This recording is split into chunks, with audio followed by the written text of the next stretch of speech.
Hello dear students, welcome back our YouTube channel study circle 24। Dear students, आज के video में हम बात करेंगे क्लास 12 का फिजिक्स का मॉडल पेपर। ठीक है, इससे पहले भी हमने इंग्लिश का मॉडल पेपर अपडेट कर दिया है। अगर आपने हिंदी और इंग्लिश दोनों सब्जेक्ट का, तो अगर आपने नहीं देखा है तो उसे आप जाकर देख सकते हैं। और मैथ्स का भी हमने अपडेट कर रखा है, तो उसे भी आप देख सकते हैं। तो चलिए आज के वीडियो में देखेंगे फिजिक्स के इम्पोर्टेंट क्वेश्चंस। तो चलिए वीडियो को स्टार्ट करते हैं। सबसे पहले आपका 1 मार्क्स वाले क्वेश्चन देख लेते हैं। ओके, तो देख सकते हैं आपके पास पहला क्वेश्चन है सेक्शन ए का कि define electric flux right SI unit. तो इसका एसआई यूनिट भी लिखना है। तो देख सकते हैं कि इसका एसआई यूनिट क्या होगा और इसका इलेक्ट्रिक फ्लक्स का डेफिनेशन क्या है। Electric flux associated with the electric field is measure of total lines of force passing normally to the surface when it held in the electric field it is denoted by phi। तो electric flux को phi E से represent करते हैं। Okay, और if the normal draw to the surface d s क्या है, एक small surface है, makes an angle theta with the electric field E है यहाँ पास, then the flux through this area, so d phi E equal E dot ds. Those are both are vector quantities. So the SI unit of electric flux is Newton into meter square per coulomb। तो ये याद रखिएगा, ये इसका क्या हो जाएगा, Newton into metre square और पर कूलॉम। ठीक है, ये इसका SI यूनिट होता है। सेकंड क्वेश्चन देख लीजिए, आपके पास सेकंड क्वेश्चन है, for which colour of light following will be maximum minimum focal length, angle of deviation and refractive index. ठीक है, ये क्वेश्चन काफ़ी इंपॉर्टेंट हो जाता है, तो इसलिए आप इसे अच्छे से कंप्लीट कर लीजिएगा। तो इसका आंसर देख लीजिए क्या है। सबसे पहले है फोकल लेंथ, तो रेड के लिए मैक्सिमम होता है और वायलेट के लिए मिनिमम होता है। एंगल ऑफ डेविएशन की बात करेंगे तो वायलेट के लिए मैक्सिमम होता है और रेड के लिए मिनिमम होगा। और रिफ्रैक्टिव इंडेक्स जो कि म्यू होता है, अगर इसके लिए बात करें तो वायलेट कलर के लिए क्या होता है, मैक्सिमम, और रेड के लिए मिनिमम होगा। नेक्स्ट क्वेश्चन है, डिफाइन 1 इलेक्ट्रॉन वोल्ट। तो याद रखिएगा, ये 1 इलेक्ट्रॉन वोल्ट की वैल्यू होती है 1.6 × 10⁻⁻19 जूल। ठीक है, 1 इलेक्ट्रॉन वोल्ट दिया हुआ है, इसलिए ये जूल में होगा।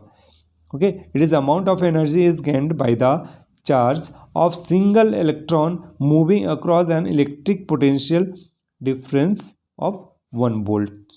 So 1 electron volt equal 1.6 × 10⁻⁻19 joule। Okay, next है, what do you mean by impedance, write its SI unit। तो impedance यानी LCR का जो impedance हम फाइंड करते हैं वो Z होता है।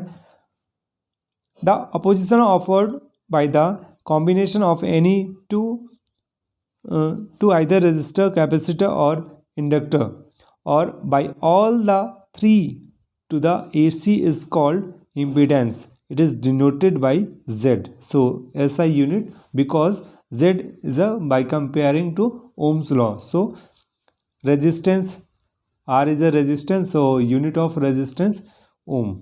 Okay, so it is denoted by ohm। Okay,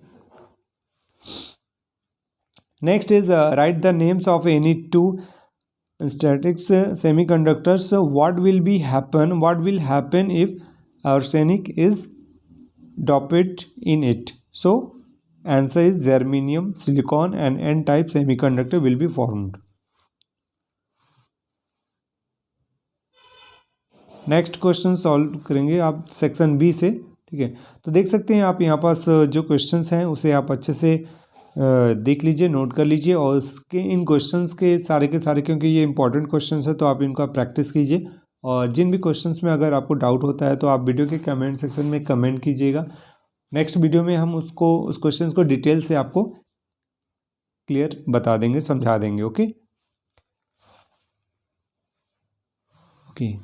आप इन सभी क्वेश्चंस को, सारे क्वेश्चंस को, इंपॉर्टेंट क्वेश्चंस को आप अगर प्रिपेयर करते हैं तो आपको डेफिनेटली आपका 70 में 65 प्लस मार्क्स ज़रूर आ सकते हैं। तो इन सभी क्वेश्चंस को बहुत अच्छे से आपको करना है।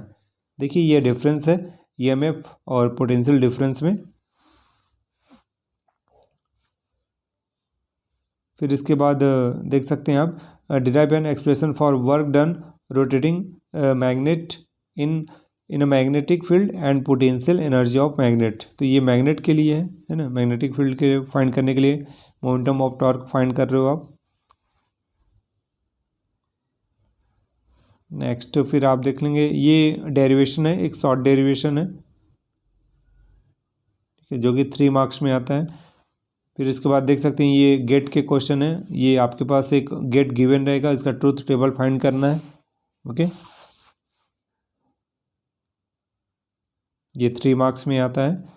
फिर इसके बाद भी है जो नेक्स्ट क्वेश्चन वो भी आपका 3 मार्क्स का ही होगा। Explain the working NPN transistor in common emitter mode. देख सकते हैं यहाँ डायग्राम के थ्रू आपको बताया गया है। फिर आइंस्टीन फोटो इलेक्ट्रिक इक्वेशंस आपको बनाना है, ठीक है, तो यहाँ से आप लिखेंगे उसे। फिर next question the focal length of convex lens is 20 centimetre and the focal length of concave lens is 30 centimetre. By combining a compound lens is made, find the focal length of the compound lens, find out the power of compounded lens and also tell its nature. इसका nature भी बताना है, तो चलिए इसको मैं आपको बता दे रहा हूँ, समझा दे रहा हूँ।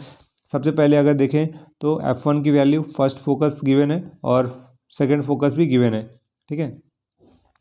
ये अकॉर्डिंग टू साइन कन्वेंशन हम यूज़ कर रहे हैं, इसलिए माइनस अप्लाई कर रहे हैं। तो कॉम्बिनेशन ऑफ लेंस का फॉर्मूला ये होता है 1/f equal 1/f1 plus 1/f2। तो F1 और F2 की वैल्यू यहाँ पर हम पुट करेंगे, ठीक है। तो 20 और 30 का जब एलसीएम हम अप्लाई करेंगे तो 60 आएगा, और 20 3 जा 30 होता है, इसलिए 1 के प्लेस पे 3 हो जाएगा, और 32 जा 60 होता है, इसलिए 1 के प्लेस पे यहाँ पर 2 हो गया, -2 होगा। 3 में 2 को माइनस करने पे 1/60 आ रहा। ओके, तो क्रॉस मल्टीप्लाई करेंगे तो आपके पास F की वैल्यू फोकस क्या आएगा, 60 सेंटीमीटर। अब इसके बाद आपको इसका यूनिट निकालने के लिए, क्योंकि इसका यूनिट क्या होता है, डायोप्टर होता है, इसलिए अब इसको फॉर्मूला यूज़ करना है कि P इक्वल यानी पावर ऑफ लेंस 100/F। तो 100/F की वैल्यू 60 है, तो डिवाइड कर दो, 0 0 कैंसिल हो गया, ठीक है। फिर इसके बाद 6 1 जा 6 4 बचेगा, डेसिमल 40 होगा, 6 6 जा 36, अगेन 4 आपके पास बच गए। फिर आपको करना है 6 6 जा 36, तो 1.66 डायोप्टर, ठीक है, क्योंकि पावर ऑफ लेंस का जो यूनिट होता है वो क्या होता है, डायोप्टर होता है। ओके, नेचर क्या होगा, कॉन्वेक्स लेंस। नेक्स्ट आप देखें कि what is a critical angle, ये काफ़ी इंपॉर्टेंट क्वेश्चन है, ठीक है, तो इसको आप अच्छे से करेंगे। नेक्स्ट फिर व्हाट आर द लिमिटेशंस और ड्रॉबैक्स ऑफ रदरफोर्ड एटम। तो ये एटम चैप्टर का है, तो इसे आप अच्छे से करिएगा, ये भी आपका 3 मार्क्स का ही क्वेश्चन है। ओके,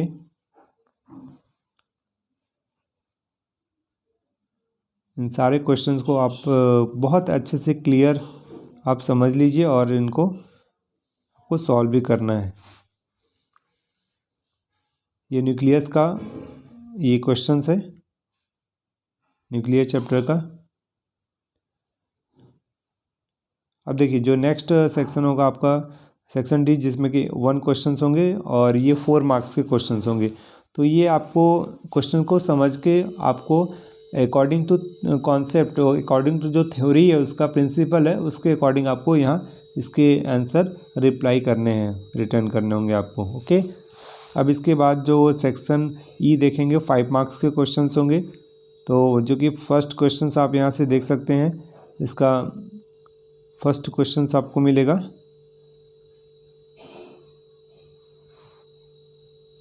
तो देखिए मैं यहाँ क्वेश्चन बता रहा था आपको कि सेक्शन ई का जो what do you mean by the capacitor, derive an expression for parallel plate capacitor. तो पैरेलल प्लेट कैपेसिटर के लिए ये आपका डेरिवेशन है यहाँ पास, तो इसे आप अच्छे से देखेंगे, कंप्लीट करेंगे आप इसे, ठीक है,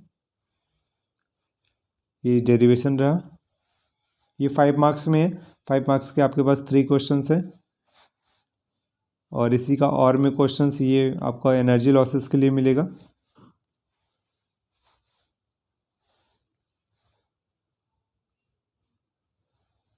फिर नेक्स्ट इसके बाद आएगा आपका explain of cyclotron under the following headings. तो अकॉर्डिंग टू जो पॉइंट्स है उसके अकॉर्डिंग आपको साइक्लोट्रॉन को डिटेल करना है। फिर लास्ट क्वेश्चन अब हम देखेंगे आफ्टर साइक्लोट्रॉन, जो कि आपका लेंस वाले चैप्टर लाइट चैप्टर से होगा। देखिए लास्ट चैप्टर आपका लास्ट जो क्वेश्चंस है वो है describe a simple microscope under the following points. First है रे डायग्राम बनाना है, फॉर्मेशन ऑफ इमेज। सेकंड है expressions for the magnifying power when finite image is formed at next फिर at least distance of distinct vision और condition से last at infinitive.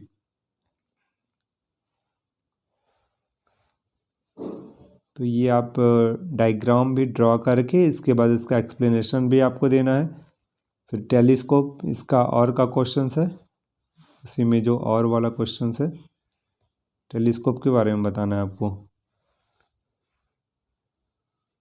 But exam में आपको दोनों में से कोई एक ही ऐसा आएगा,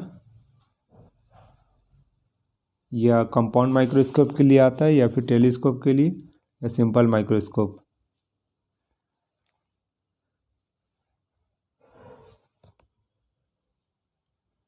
ओके, तो ये आपका कंप्लीट होता है और बहुत ही जल्द हम नेक्स्ट सेट भी इसका अपडेट कर देंगे। तो आप चैनल के साथ बने रहें। अगर आप चैनल पर नए हैं तो चैनल को सब्सक्राइब कर लीजिए, साथ ही बेल आइकन का बटन जरूर प्रेस करें और इस वीडियो को लाइक और शेयर जरूर करें। ओके, तो मिलते हैं नेक्स्ट वीडियो में, तब तक के लिए thank you and good luck.